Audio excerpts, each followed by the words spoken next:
The aroma of my mother's famous seafood bisque usually filled our dining room with warmth and nostalgia, but tonight, it was tinged with a scent of unease. My name is Arthur Pumble, and at 47, I've spent most of my life building a respectable, if somewhat predictable, existence. I'm a senior architect at Construct Innovations, a firm I helped establish in the bustling metropolis of Viridian City. My days are a meticulously planned dance of blueprints, client meetings, and the occasional golf game, a routine that, until recently, I found deeply comforting. My life revolved around my work and my family, my wife, Eleanor, a kind and pragmatic woman, and our two children, Leo, 19, a budding musician with a rebellious streak, and Lily, 15, my quiet, artistic daughter.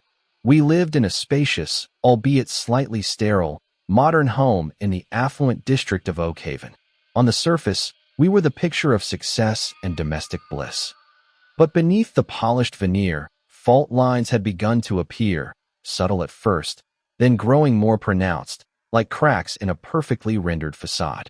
Tonight was one of our bi-weekly family dinners at my parents' sprawling estate in the quieter, older part of the city, known as Silverwood. My parents, Robert and Margaret, were pillars of the community, their lives a testament to old money grace and unwavering expectations. These dinners were usually boisterous affairs, filled with my father's booming laughter, my mother's gentle anecdotes, and the predictable banter between Leo and me. But tonight, a strange quiet had settled over the table. As my mother ladled out the rich, creamy bisque, a dish I'd loved since childhood, I noticed Lily hovering a little too close to the serving tureen.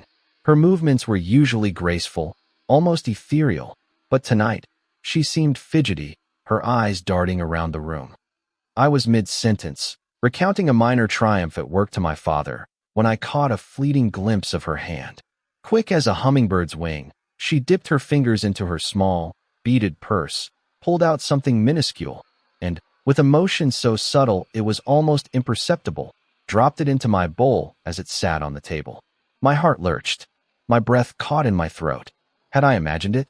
The soft glow of the chandelier, the clinking of silverware, everything seemed to slow down. I watched as she then walked around to her seat, a faint, almost imperceptible smirk playing on her lips before it vanished, replaced by her usual composed expression. "Everything all right, Arthur?" Eleanor's voice, warm and concerned, cut through my daze.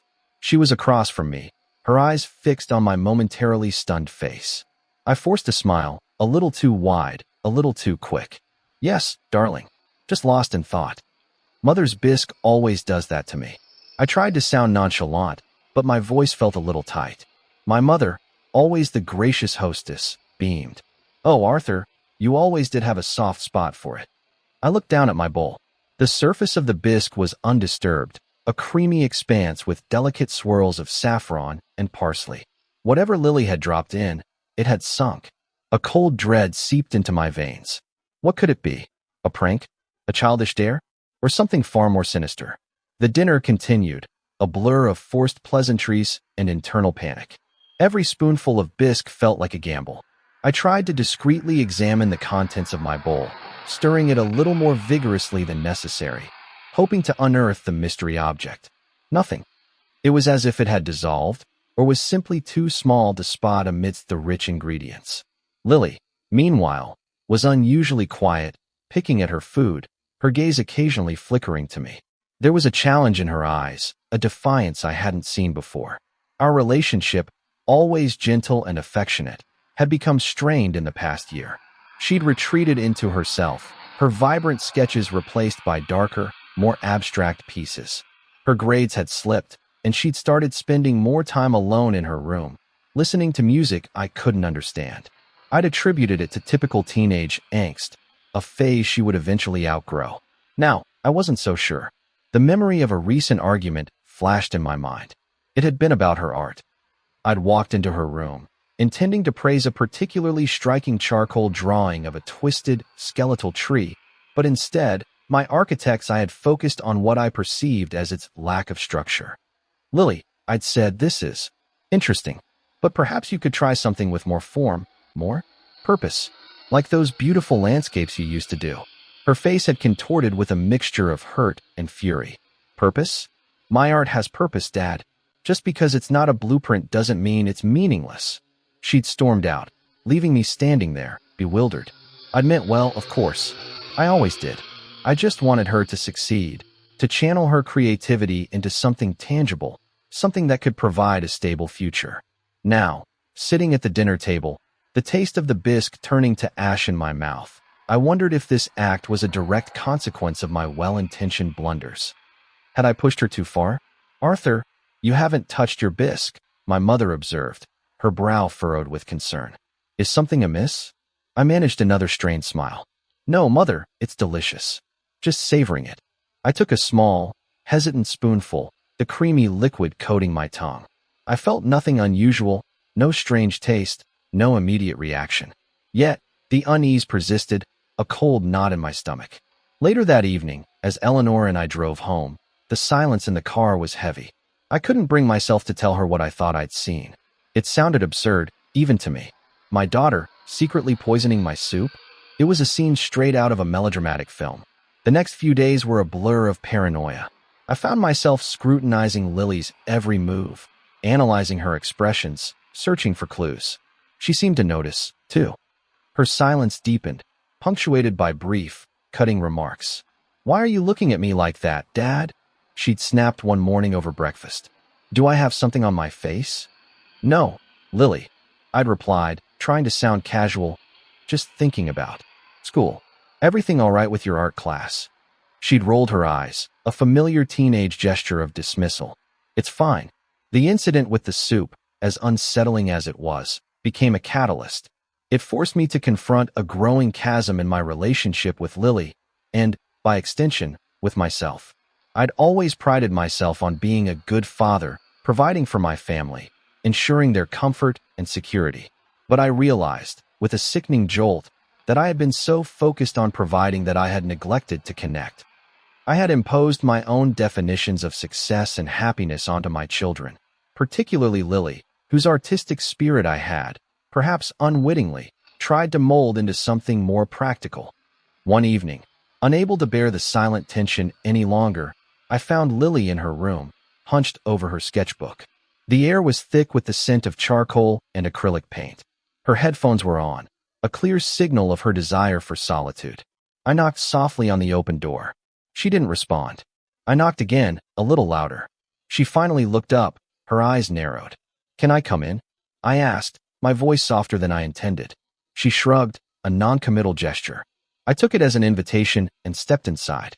The walls were covered with her art, vibrant, sometimes dark, often unsettling images that spoke of a world I barely recognized.